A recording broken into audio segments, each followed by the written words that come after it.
Thank you everyone for coming to our judicial dinner, the Judicial Officer of the Year for the Western San Bernardino County Bar Association.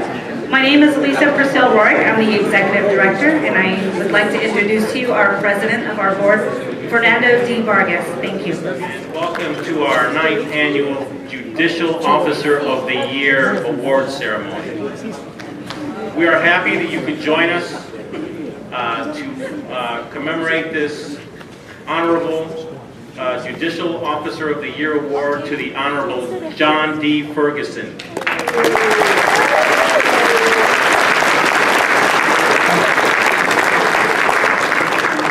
Tonight we are pleased to have with us some very special guests and dignitaries that are present. I would like to take the opportunity to introduce them one at a time to you. But before I do so, I would like to give a special thanks to the officers and directors for the Western San Bernardino County Bar Association for the dedication, hard work, and the time that they all spent in putting this event together.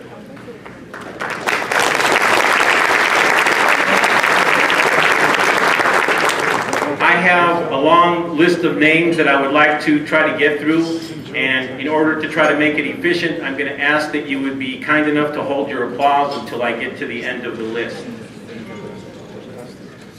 The officers for the Western San Bernardino County Bar Association are Justin King, President-elect, Thomas Dominic, Vice President, Matthew Taylor, Treasurer and Secretary, Darren Lipinski, immediate past President. The Board of Directors are Fernando Bernheim, Angelique Bonanno, Kyle Brody, Janet Frangi, Candice Garcia Rodrigo, David Goldstein, Randall Hanna, Diane Hartog, Kevin Marshall, Dean McVeigh, David Ricks, Mitchell Roth, Michael Scafidi, and William Wooten. We also have several judges with us in attendance tonight that I would like to recognize.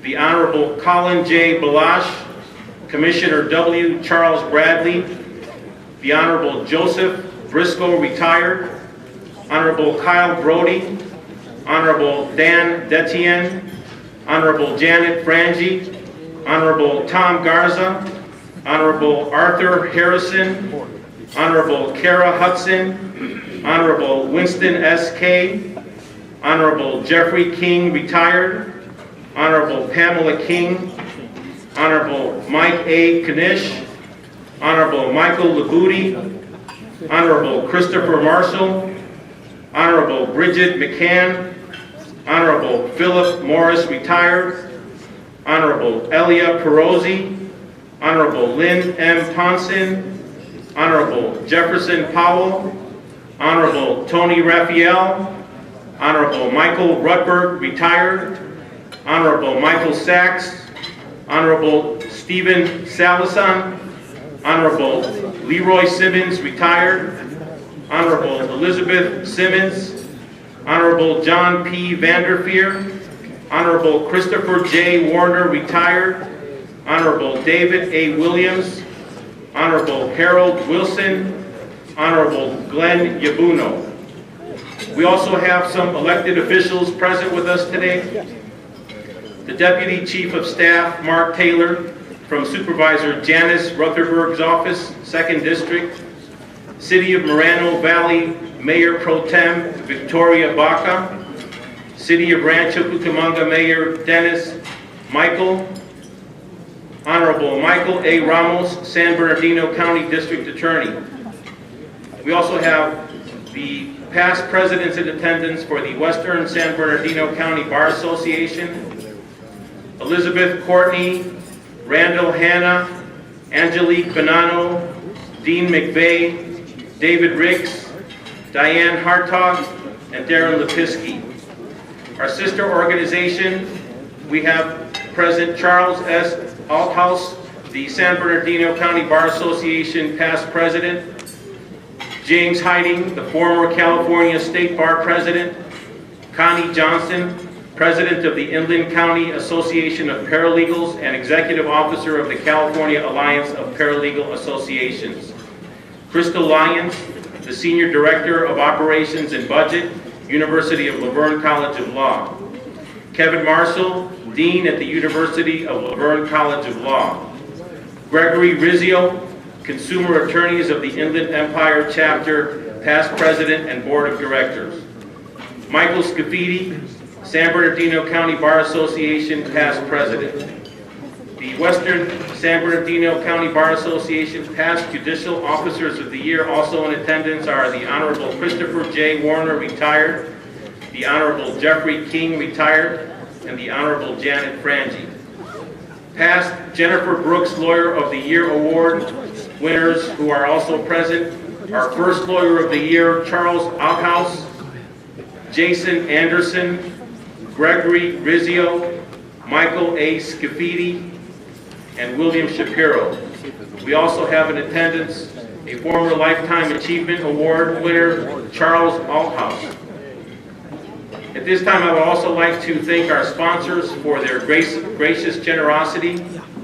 Diamond sponsors are Girardi, Keese, Luther, Schwartzberg, Carmen, Tovar, Rizzio Law Firm, Lipinski Law Offices of Michael A. Scafidi, Law Offices of Fernando D. Vargas, West End Defenders. Platinum sponsors, University of Laverne College of Law. Gold sponsors, Law Offices of Mitchell I. Roth, Larson O'Brien LLP.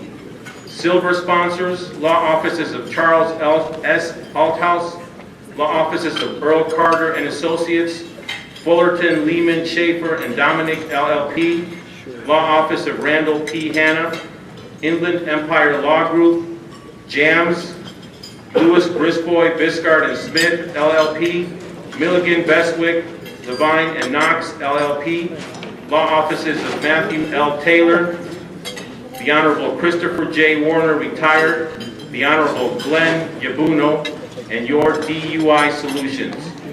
Bronze sponsors include Aitken Cohen, Law Offices of Angelique G. Bonanno, Breathe Easy Insurance, the Honorable Janet M. Frangi, Law Offices of Diane M. Hartog, IVAMS, Judicate West, Edward Fernandez, Rodrigo Law Firm, PC, Law Office of William D. Shapiro, Will Wooten, Deputy DA. Other sponsors, the red wine was provided by Brian Brandt, the white wine was provided by Laurel Starks from Starks Realty Group, and the floral centerpieces were provided by our very own Dean McVeigh. We will now recess our program for all of us to enjoy dinner. Bon appetit.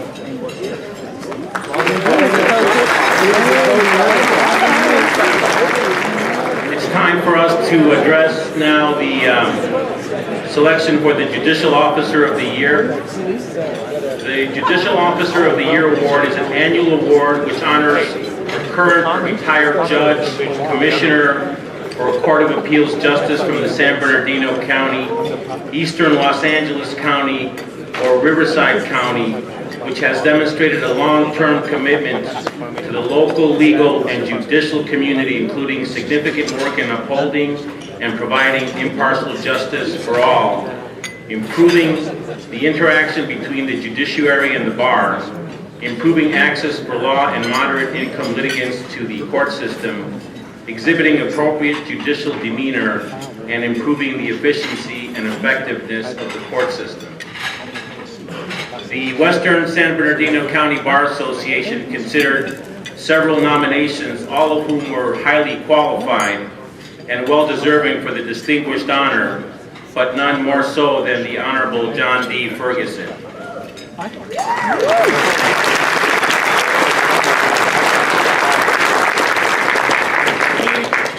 At this time, I would like to invite the Honorable Glenn Yabuno to say a few words about our Judicial Officer of the Year, Judge John D. Ferguson.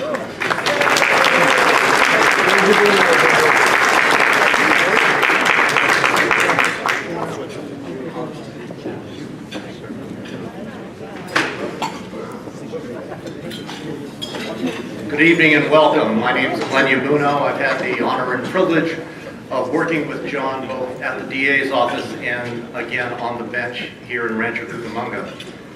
I am very honored to have the Western San Bernardino County Bar Association invite me here to introduce John. Just a little bit of background about his education and experience, and then I'll turn the matter over to Will Wooten, who will give you more of a color commentary about John's career.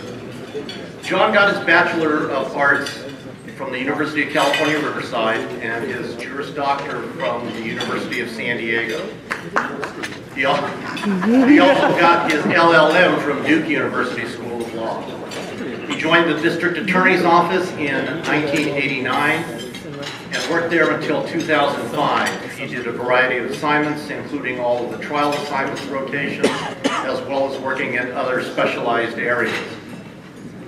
During the time he was there, he received the Humanitarian Award from MAD, as well as receiving a Prosecutor's Recognition Award from the Veterans of Foreign Wars. He was appointed by Governor Arnold Schwarzenegger, one of the first appointments, on February 8, 2005. Following that appointment, John worked in both the Victorville, San Bernardino, Fontana, and Rancho Cucamonga courthouses. John recently confided in me that before his legal career or his judicial career is over, he would like to work in all of the courthouses throughout the county. So, Judge Vanderveer and Judge Sachs, if you want to bear that in mind, if you have any openings in Barstow and Joshua Tree. During the time he was in Rancho Cucamonga and Fontana, Judge John served as the supervising judge in those two courthouses. He was also the presiding judge of the appellate division.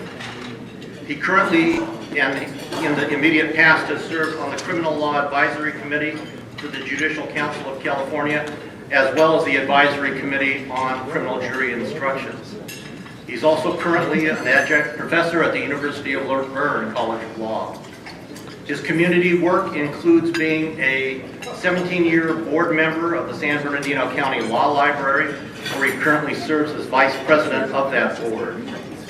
He's also a past president of the Deer Creek Little League in Rancho Cucamonga, and he also served on the board of directors of the San Bernardino County Child Advocacy Program.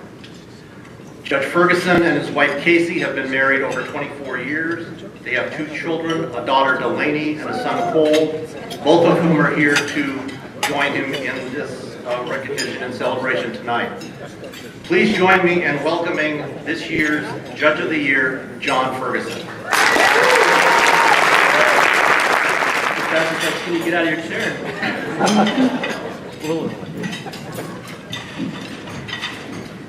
Good evening, everyone. It's nice to see so many people here tonight to share in our honoring and support of Judge Ferguson as he accepts the award for the Judicial Officer of the Year.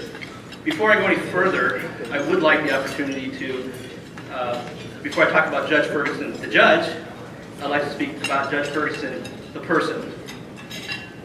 Many of you may know some of these facts I'm going to read out to you right now. Some of you don't. So bear with me. Did you know that Judge Ferguson has been playing in a rock band since he was in high school? The word around town is that he can even sing. I know you all thought that Judge Ferguson's band was going to play tonight to perform as part of the entertainment, but that's a rumor. They're not going to play. Please don't leave. Stay here. Did you know that Judge Ferguson has been a longtime friend of James Raymond? Now, who's James Raymond, you might ask? He's the son of David Crosby of Crosby, Stills, and Nash. So he's friends with royalty. Did you know a while back that there was a time that Judge Ferguson was, now this one I didn't know about until now. He was throwing a ball with his brother, and apparently the ball hit his hand and broke his pinky. And that injury forced Judge Ferguson to change the way he plays the guitar. But I hear he still plays guitar very well. Did you know that Judge Ferguson has a cool collection of memorabilia regarding rock and movie memorabilia hanging on the wall in his chambers? If you haven't had the opportunity to go see his chambers, if you get the opportunity to go, there's some pretty cool stuff hanging up there. And I'm sure Judge Ferguson would love to talk to you about it. Did you know that Judge Ferguson has a vast knowledge of classic rock music? I've been told that if you ask him about the 60s, 70s, 80s, he knows the lyrics to about every song. and he knows facts of a lot of that time period of that music as well. So if you get the opportunity to do that, feel free and ask him about that. Did you know that Judge Ferguson enjoys music, going to music concerts, and he's a big movie buff? Did you know that Judge Ferguson was the president of his son's Little League? I think you just found that out from Judge Abuno. And last but not least, did you know that Judge Ferguson was into gymnastics when he was younger? Yes, it's true. He could do backflips and tumbling runs even well into his 20s. Now, we're not going to ask Judge Ferguson to do a backflip in order to accept the award tonight. We're not going to do it. I'd like to now turn to Judge Ferguson, the judge.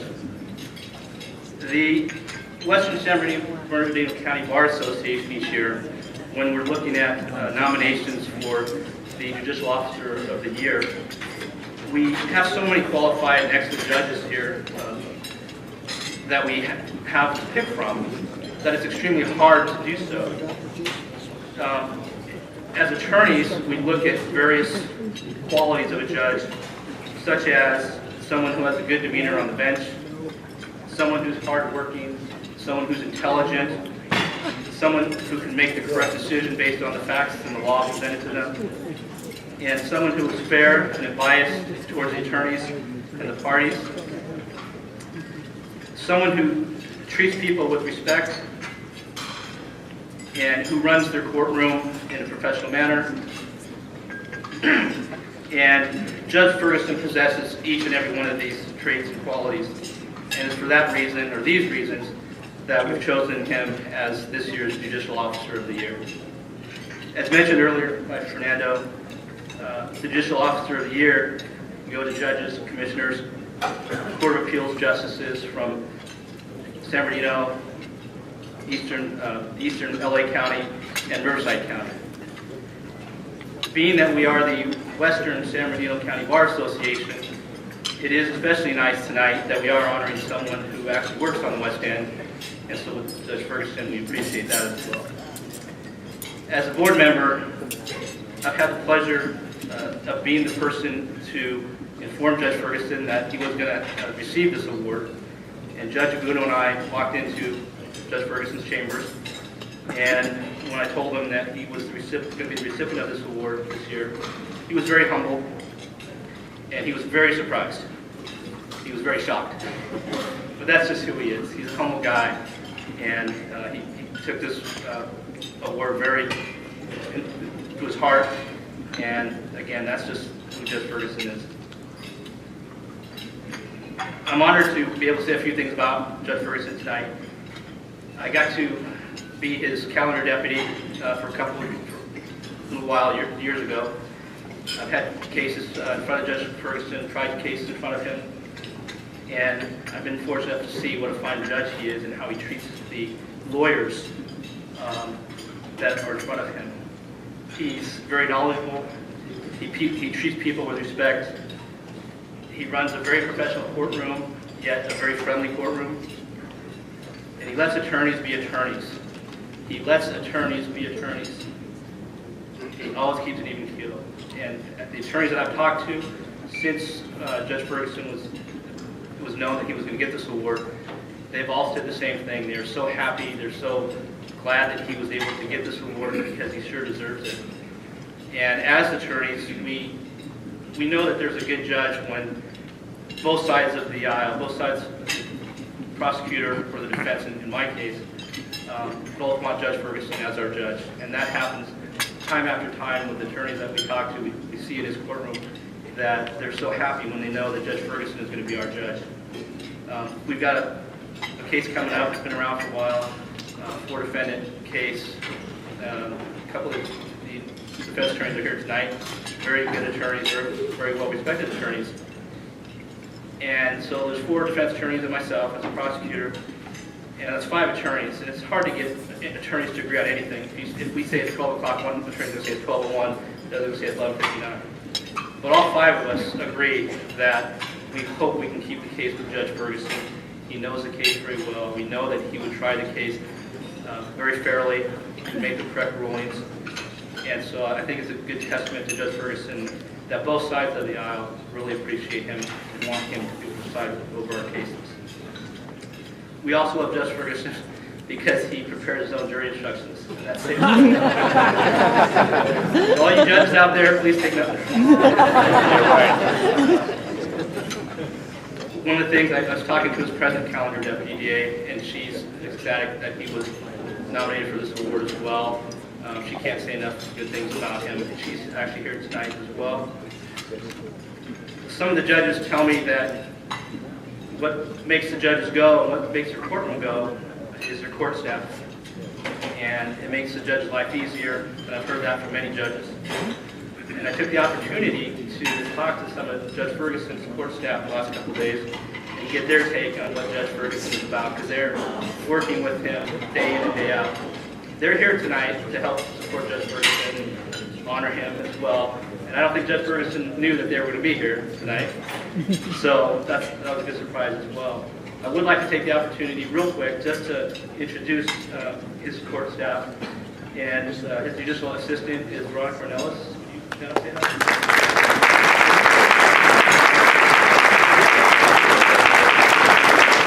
His court reporter is Cynthia Garcia.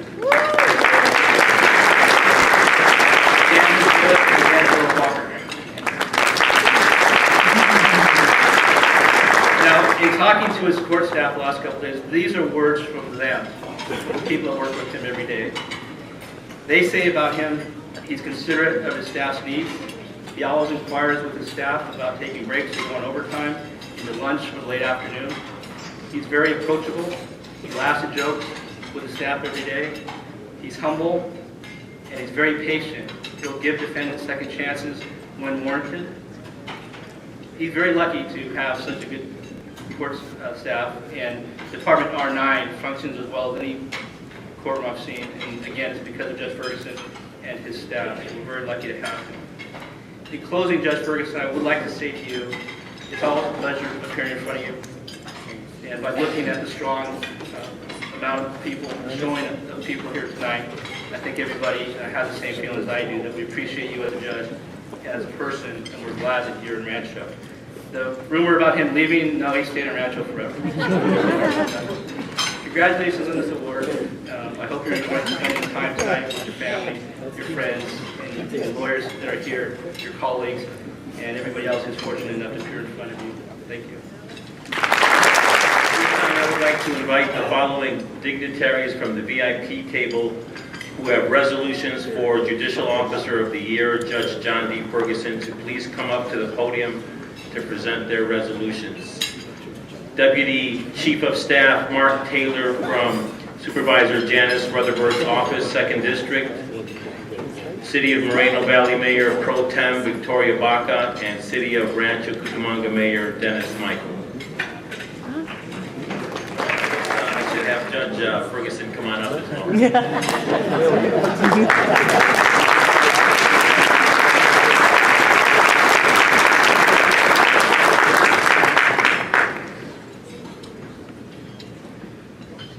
Very briefly, just wanted to say on behalf of 2nd District County Supervisor Janice Rutherford, whose district is Rancho Cucamonga, as well as all of the Board of Supervisors, they presented, or they created this resolution that is really meant to recognize in a great way the great work and the great example that you are for the things within the legal profession as well as in the community. And we just wanted to say thank you from the bottom of our hearts, and we appreciate all that you do. Thank you.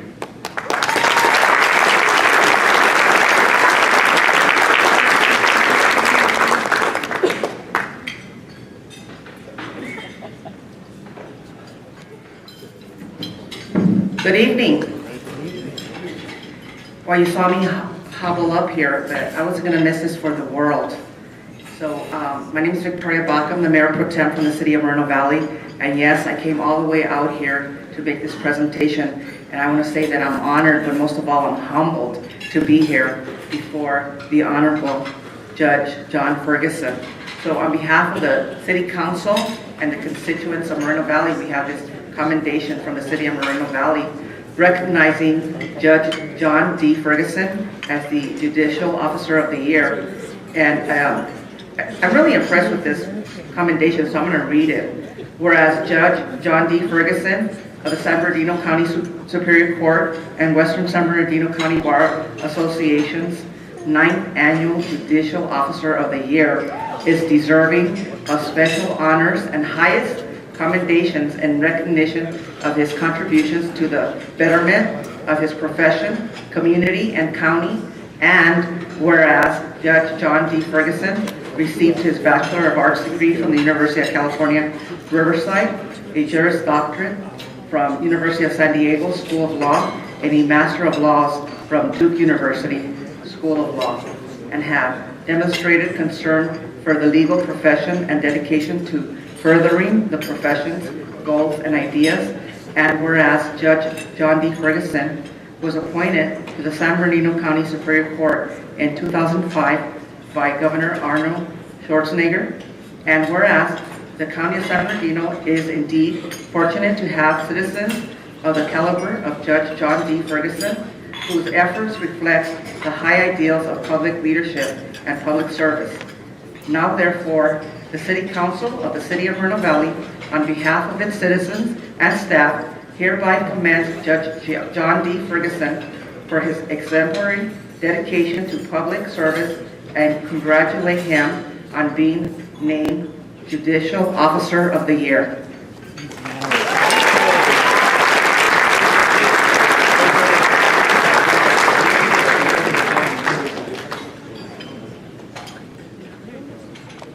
Dennis Michael, I'm the mayor of the city of Rancho Cucamonga, and I'm here so that all you judges can take a look at me and make sure that I get a little favor if I ever show up in your courtrooms. No, in all sincerity, I'm here tonight on behalf of the residents of Rancho Cucamonga and our city council to recognize Judge Ferguson. Not only is he a judge in one of the courtrooms in Rancho Cucamonga, but he's also a resident. And I know he's also been involved very heavily in youth sports and gives back to the community. And so on behalf of our city and our community, we thank you for raising your family and being a part of our community. We have a resolution here, and I must say, I wished it would have been in a frame, but I wanted to prove to the judge that we're trying to do our best to save every tax dollar we possibly can in the city of Rancho Cucamonga. So, at any rate, God bless all of you, and Judge, congratulations.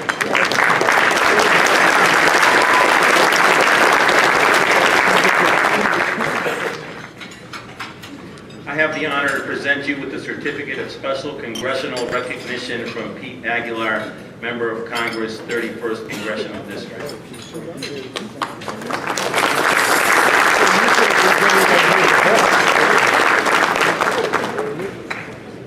And now, Judge Ferguson, on behalf of the Western San Bernardino County Bar Association, it is my honor to present you with this plaque for distinguishing yourself amongst your peers as the Judicial Officer of the Year.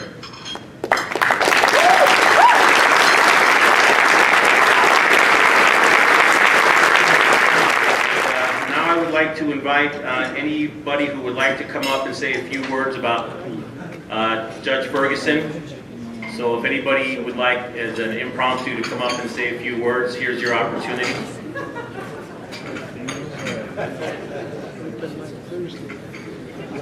You owe me big time. All right, Judge Ferguson, we'll turn over the mic to you now.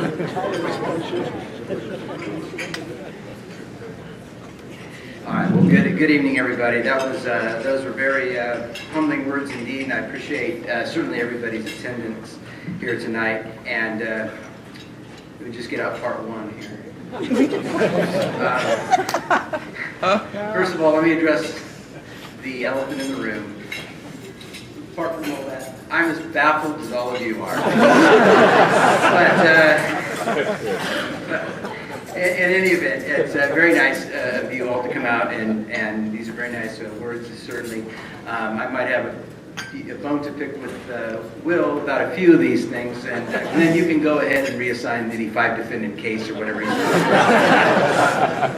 But I do recognize it's a work night, a school night, and there's a lot of other things you all could be doing. So if you're here for this particular spectacle, I want to thank you for that. I also recognize that at this point in the evening, I'm what's holding you back from the keys to your car. So I will keep that in mind. As for the board members of the Western San Bernardino County Bar Association, I am very humbled indeed. I don't know what you were consuming on that particular day's meeting, but I do thank you very much for the award. I am extremely humbled. Embarrassed? Absolutely. But I do thank you for considering all my cards and letters. So as I look at my fellow men and women in black, I've got to think, I wonder about the expressions on your faces when you were in your offices and you opened that envelope and you pulled out the flyer and you saw my picture on it. And I'm thinking, first of all, how old is that picture? Number two, does Ferguson even work here anymore?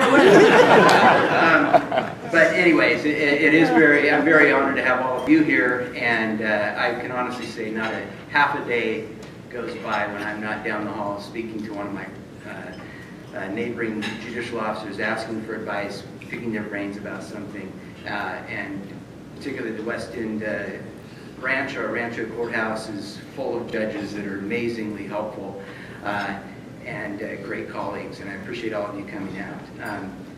It's my 4th courthouse I've been in since I started 13 years ago, I guess, this month. I guess it's tough for me to keep an assignment, but I hope I've landed where I'm going to stay for any future PJs. But no, I'm happy to be in Rancho Cucamonga. I do want to introduce a few people that are here tonight. My beautiful wife Casey is here at the front table.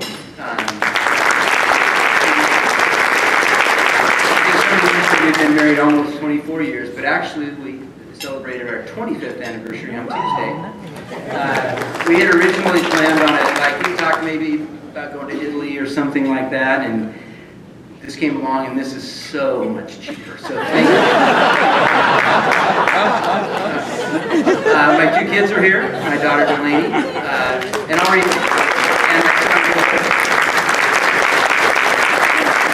and I noticed in the brochure tonight they published your ages. Cole, you're only 20. Sorry about that, buddy. You look 21, but in any event. And lastly, my brother is here and his wife Barbara, my sister-in-law. They're sitting up front. It's been very amusing to me this evening. I've seen a few of my colleagues come up and congratulate my brother, thinking that he was me. And my brother did want me to tell you how deeply, deeply offended he was for me. But in any event, the thing was, once he stood up, everybody realized, oh, that's not you. That's a little taller than me. So additionally, I have some other longtime friends, 2 of my best friends in the world who are almost more like brothers to me. Ron Atkinson, who's down front here with his wife, Sarah. I've known Ron since kindergarten. Some of you guys have probably met him. We've golfed together and whatnot, and he was my campaign manager at one point, which I may mention a minute later. And also Steve Kennedy, who I have also known since high school, was my law school roommate, and a very good friend of mine who've known him forever. I guess, I was just going to leave it at that, but at this point everybody thinks I'm a gymnast, so I might as well come clean. Lon and Steve and I played on the tennis team in high school. There you go.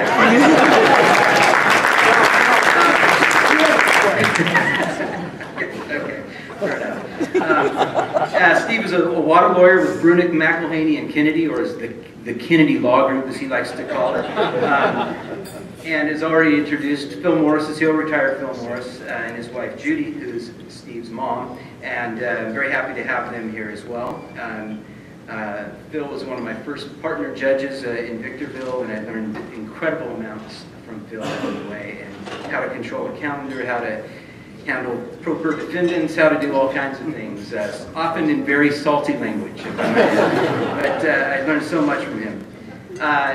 My judicial staff, yes, and I hate to say my judicial staff, we always do that, but I am honored to work with them. They don't work for me, we work together. You've already met, of course, Cynthia, and she's also here with her husband, Carlos, Veronica, who's our JA, with her husband, Frank, and our bailiff, Angela Walker, with her husband, John, and I'm dying to make a Johnny Walker joke, but I won't. And so we're very happy that all of you came out tonight, and I really appreciate that. And I'm very fortunate to get to come to work with each of you every day. Thank you. So, in talking to a few of my colleagues, judges can't agree on anything, so I got a lot of suggestions on what to say today. Most of them just say, think McCarville. And I think that's a reference to McCarville's one-word acceptance speech to an award similar to this. Sorry, I've already blown that, but I'm still hoping for the jet ski. But anyways, I may be soon too late for that. But in any event, kind of what it boiled down to, I went a bunch of different ways, and all of my former ideas wound up on the cutting room floor this morning, and I kind of just thought that somebody suggested that I should talk about some of my background and experiences that maybe shaped the way I view my job, that make me the kind of judge I am. So I'm going to briefly talk about a few things, very briefly, and I'm editing a lot because I am almost, well, let's say in my very early-ish 50s, so that could take a while. But let me just start with this. I was going to talk about maybe where I grew up, my experiences with my family growing up, a couple experiences which happened early in my legal career, and something that happened early in my judicial career. So, as many of you may know, the road from where I began and the road to where I am is very short. 14 miles, according to the map on my phone. The courthouse where I work is 14 miles from the house that I spent most of my years growing up in Rialto. Rialto is a unique town. I grew up in the 60s and 70s. I got to tell you, working in a criminal courthouse these days in Rancho Cucamonga that includes Rialto in its jurisdiction. I hope there's no Rialto elected officials here. But I got to tell you, it takes some knocks. It gets some knocks. There's a stereotype. Of course, in the criminal courthouse, all we see are the bad things that happen in Rialto. But I happen to think that was a wonderful place to grow up. Maybe it was the era, but again, I really lived in a time when it was a true melting pot. I had friends, among my friends that I could count, I had friends whose parents were doctors, lawyers, other professionals, construction workers, a lot of steel workers, of course, because of Kaiser Steel, a lot of other kind of blue-collar workers, and quite honestly, I had friends that, as it turned out, I would have to say were on public assistance. It was an ethnically and economically diverse city, and it was a great place to grow up. I kind of think of my family's maybe location in that sort of range. We're kind of in the middle, almost geographically in the center of the city. My dad was a chemist at Kaiser Steel, so he was not really a steel worker. He worked in a laboratory and carried a slide rule around. And my mom was a first grade school teacher in the city. But again, I kind of recognized at the time that I would have a lot of opportunities, a lot of things that maybe some of my friends did not, and there were friends of mine that had a lot of sort of material things that I did not. But I learned from a lot of things from my parents about accepting people from all walks of life. My mom taught at a school, Kelly Elementary. I don't know if that is not going to mean anything to anyone, but it's kind of in the southeast part of the city. And most of her students were on public assistance. And it included, within the school district, an apartment complex called Meridian Apartments. And when I became a prosecutor years later, that had some meaning because we had a heck of a lot of crimes out of the Meridian departments, and a lot of them were quite violent and other serious crimes. My mom used to, if you picture Carol Brady in a 1970 Chevrolet station wagon with wood on the side, wood paneling on the side, and a Carol Brady haircut, she used to, when she was a new teacher, would make house calls for her student-teacher conferences because those parents, were single parents many times and they didn't have transportation. And she felt that she didn't make that effort, nobody would. And I didn't think much about it at the time, but as I grew up, I came to appreciate that, certainly that effort. Be that as it may, like I said, I felt like I had a great upbringing. I am the youngest of 3 children. My sister Mandy is 5 years older than me. She lives in Tucson. She could not be here tonight. My sister was the smart one and the nice one. My brother Jim, who I've already talked about, is 3 years older than me. I can't believe I'm saying this publicly. My brother was the athletic one. He played. We all went to Eisenhower High School. It was the only high school in town at the time. Now I'm informed it's apparently in North Side Hills territory, perhaps. I'm not sure, or something like that. My brother played 2 or 3 sports at Eisenhower. Went on to UCR, where he played 2 or 3 sports, a couple of sports at least. He was the athletic one. He would like me to tell you, he's giving me the look right now, he wants me to tell you he was the second smartest also. Maybe so, but I will say this, I was definitely a better athlete than my sister, okay? But in any event, it got to the point where growing up I was always in their shadow. By the time I reached junior high, they had already come and gone, and I'd meet the English teachers and the math teachers, and they'd go, "Oh, are you Mandy's brother?" Excitedly, and I'd say, "Well, don't get your hopes up." And then I'd meet the coaches, and they go, "Oh, you Jim's brother?" And pretty soon it's just, I've never heard of him. So, in any event, I kind of proceeded through life, graduating from high school with minimal academic and athletic distinction, unlike my brother and sister. But in any event, I'm going to use the Seinfeld time passage phrase of yada, yada, yada. I'm going to skip over college and law school. You're going to have to take my word for it that I got accepted, graduated, and went there, and that I passed the bar. So I next want to talk about my new job as a new deputy DA in San Bernardino County. So in those days, Dennis Cobbmeyer was the district attorney, and I wound up with a job. I was lucky to have it, don't get me wrong, and Dennis Cobbmeyer had a position, and I don't know how it is now, but he liked to actually extend the job offer in a personal one-on-one interview. And I had just moved to town from having lived in San Diego, and so I knew I was getting the job. I heard that that's what he did. If you got to meet him, you were going to get the job offer. And he said, "Well, I look forward to having you with us, and we really need attorneys in Barstow."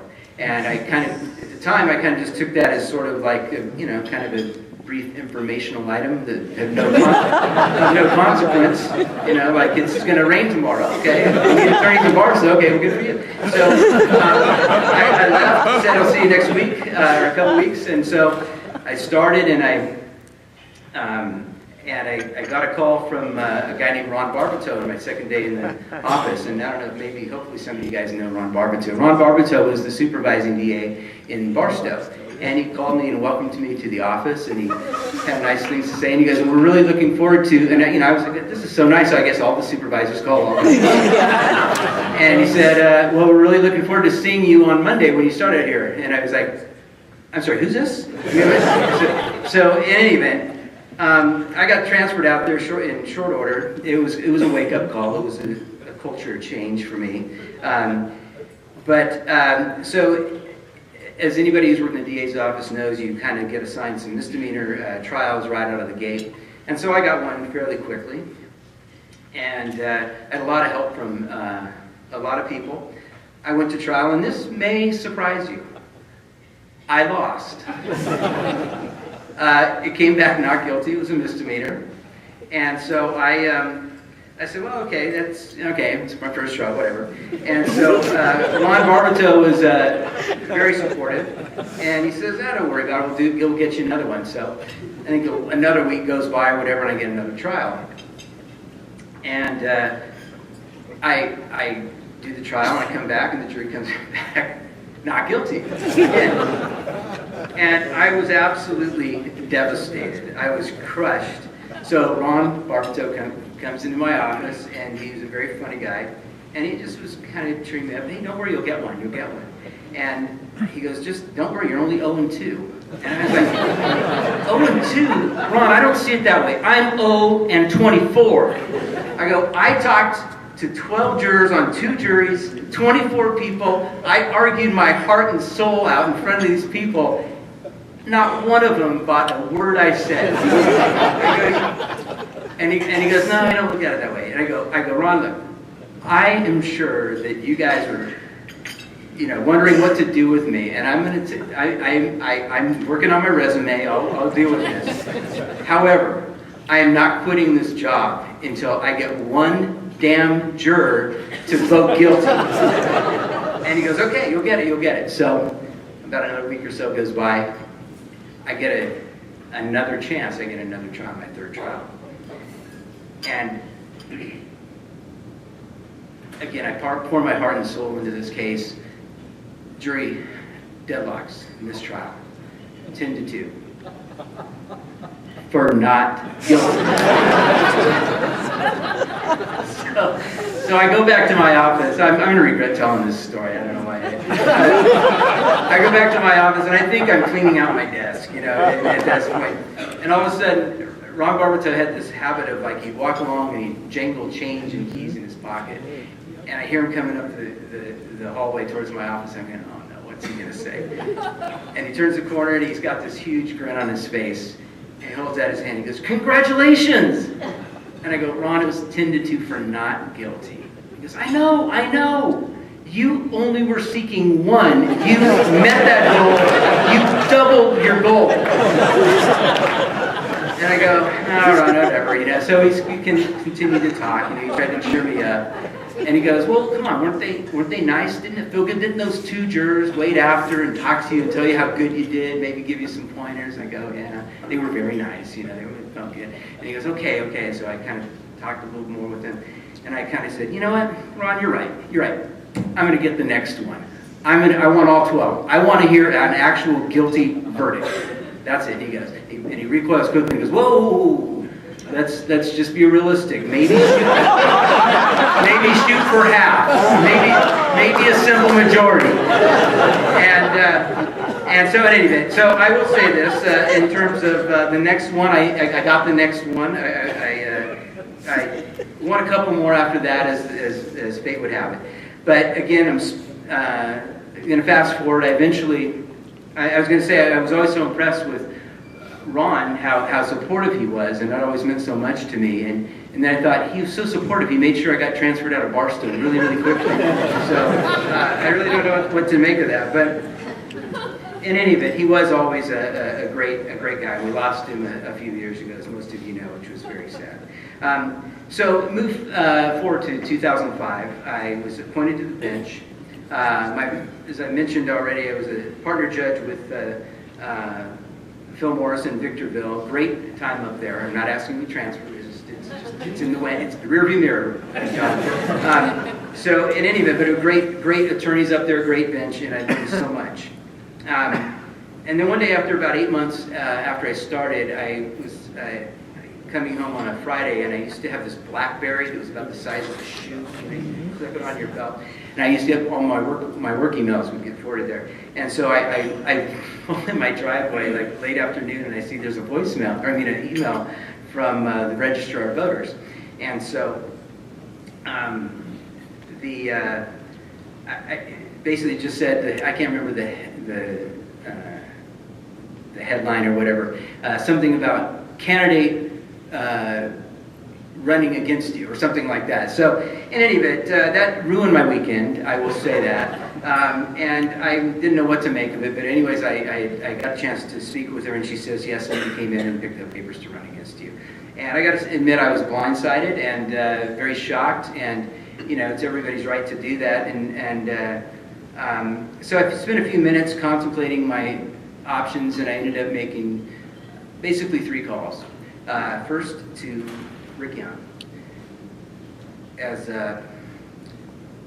most of you remember Rick, he was on a first-name basis with just about every police officer in the county, and I knew that if you're running for re-election, you need to have law enforcement support.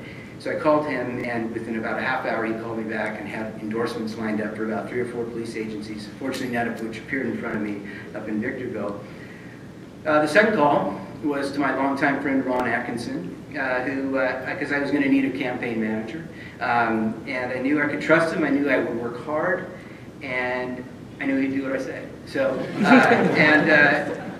and he swears to this day there was no collusion, as far as I know. But in any event, the third call I made was to my former boss and friend Mike Ramos, saying, hey, in a few months I may need that job back. But anyways, in any event,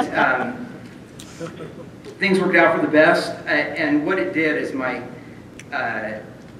I kind of started thinking about this morning, that election issue this morning at about 5 a.m. when I was trying to figure out what finally to say to all of you. And it kind of reminded me, a night like this reminded me of the good that came out of that campaign. Although it's been 12 years exactly, I just remember the gracious and generous support that I received from all of my fellow judges and bench officers, my family, my friends, the legal community, the business community, and that's what this feels like. So thank you for that. So in closing, the reason I selected those stories, I think we're all a product of our experience, certainly.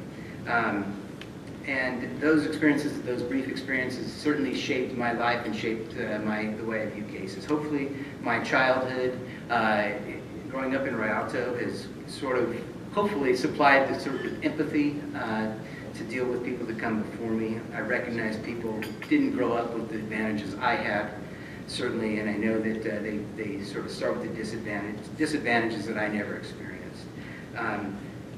And talking about my family, as you can tell, I'm used to not being the smartest person in the room, and I hope for the attorneys up here in front of me that I don't ever convey that I think I am, because I try not to do that, and I don't ever think I am, quite honestly. And for the new attorneys out here, I saw some of my former, I've seen a couple of my former law students out there and some other new attorneys. I hope that my less than illustrious start in the DA's office maybe provides you some hope, and that things may turn around. And I know sometimes I'm not always the most patient despite Will's kind words, and I hope you don't take that to heart, and I do feel your pain, and I remember what it's like to be a new attorney and have difficult things to deal with. And also the election, I think, again, taught me that this is a great job. I'm a very lucky guy. You can't take it for granted. It's a job that more people want than they get to have, and that's quite unfortunate because it is a great job, and I'll be the first one to tell you, and I hope that I conduct myself in a way that sends that message that I appreciate what I have. Thank you.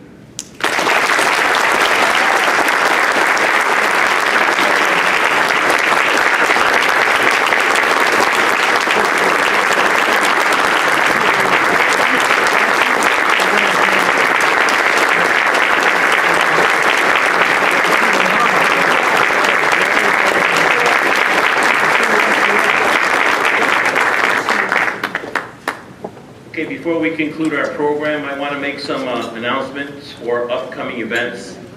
On March 28th, we have an MCLE at the University of Laverne entitled Forgotten Children, LGBTQ Foster Children. It starts at 5 p.m.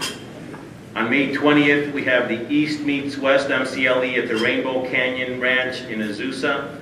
More information about this MCLE will be coming out in the near future. On September 14th, we have our Bench Bar Barbecue, which promises to be a great time. It always is. On October 4th, we have the installation of officers and awards ceremony. And in December, we will have our Toys for Tots drive and our holiday celebration. Thank you all for coming and supporting our event.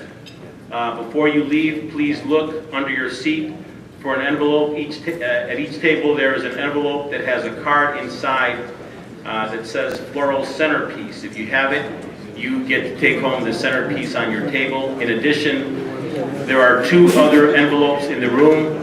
One has 2 complimentary passes to our benchmark barbecue in September, and the other has an envelope with 2 complimentary passes to our Toys for Tots holiday celebration in December.